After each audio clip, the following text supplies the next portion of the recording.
Bore da iawn I chi gyd ar y fore Gwener y Groglith. Diolch I chi am ymuno ni ar gyfer yr oedfa fer hon o ddarlleniadau a gweddiau ac ymynau. Gobeithio gewch chi fendith o gyd addoli â ni'r bore yma. Croeso cynnes iawn.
Deithbwyd ac eraill hefyd dau droseddwr i'w dienyddio gydag e.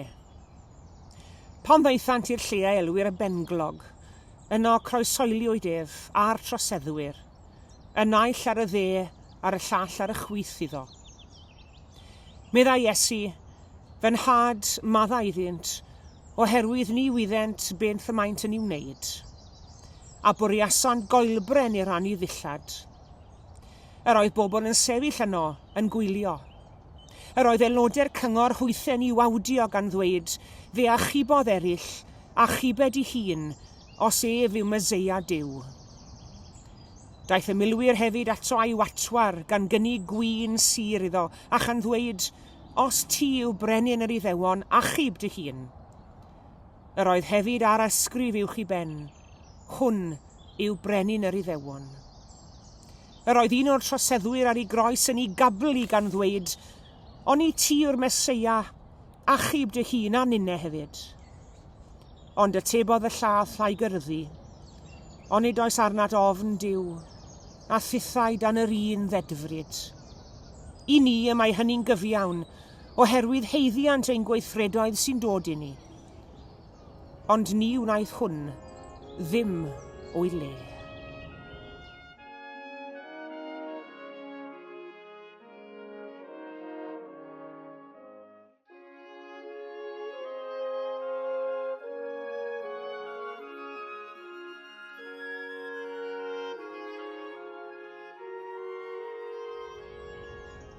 Erbyn hyn yr oedd hi tua hanner dydd, a daeth tywyllwch dros yr holl wlad hyd 3 o'r gloch y prynhawn, a'r haul wedi diffodd. rhwygwyd llen y deml yn ei chanol. Llefarodd Iesu ar llef uchel, fy nhad i thwylo dir wyf yn cyflwyno fy ysbryd. A chan ddweud hynny, bu farw.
Gweddiwn. O ddiw ein tad a thad ein harglwydd Iesu Grist, ar fore Gwener y Groglith, cynorthwyo ni agosau at groes dy fab Iesu Grist.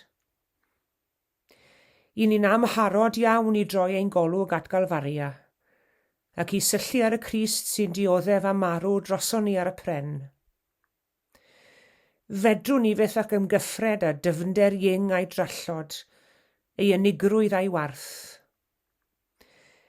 Fedrwn ni fyth a deall dallineb a chreulondeb dynolryw, yn gwrthod ac yn lladd mab Duw. Hynny o dad, fe gawn ni'n tynnu at y croesoeliedig un heddi. Ein tynnu a'n denu mewn rhyfeddod a gweddi, dyna'r hyn awna croes dy fab o hyd, fedrwn ni fyth a dianc rhagddi. Helpa ni edrych ar archollion yr hoelion a'r bicell fain, a'r goron ddraen blethedig, ar y gwaed, y chwys, ac ar welder I wedd. Helpa ni Arglwydd I wrando ar I ochneidiau dwys, ar wawr ac anfri'r dyrfa, ar I eiriau o gariad am y ddeiant, ac ar I waedd olaf fuddugoliaethus. Helpa ni Arglwydd I dderbyn ac I gydnabod ein rhan ni ymhechod ag wrth ryfel y byd a groeshoeliodd Iesu Grist. Arglwydd Iesu, na fedrwn ni ddeall dyfnder a dirgelwch daberth di. I ni yn diolch I ti mai droson ni y buos di farw, a hynny ddatguddio I ni gariad y tad. I'n cymodi ni a Duw ac a'n gilydd, ac I agor I ni ddrws y bywyd tragweddol. Ac am I ti yn dy ddioddefiadau, dyn ieithu dy hun a gofid a phoen y byd. Fe weddio ni dros deulu poen ym mhob man heddi. Yr rhai sy'n cario croes a fiechyd a llesgedd. Yr rhai sydd yn dioddef o iselder ysbryd. Yr rhai sy'n colli gobaith. Yr rhai sy'n cario croes galar a thristwch. Yr rhai sy'n mewn profedigaeth. Yr rhai y mae hiraeth ac unigrwydd yn ei llethu. Yr rhai sy'n dwyn croes gormes a thrieni. Yr rhai sy'n nychu o brinder bwyd. Yr rhai sy'n dioddef gwaradwydd oherwydd eu cred neu oherwydd llew eu croen. O dad, rhoedd blant anghennus ym mhobman, dydang nefedd yn ei gofidiau, ath nerth yn ei gwendidau. Ac I ti o Grist gyda'r tad a'r ysbryd glân, y byddo'r clod a'r gogoniant byth bythoedd. Fe weddio ni weddi'r arglwydd gyda'n gilydd nawr. Ein tad yr hwnnwyt yn y nefoedd, sancteiddi'r denw, deled y deyrnas, gwneler de wyllus, megis yn y nef, felly ar y ddeiar hefyd. Dyro I ni heddiw ein bara beunyddiol, a madda I ni ein dyledion, fel y myddeiwn unna I un dyledwyr, ac nac arwa I ni brofedigaeth, eithir gwared ni rhag drwg. Canis eiddo ti yw'r deyrnas, a'r nerth, a'r gogoniant, yn oes oesoedd. Amen.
Diolch yn fawr iawn i chi gyd am eich cwmni heddi.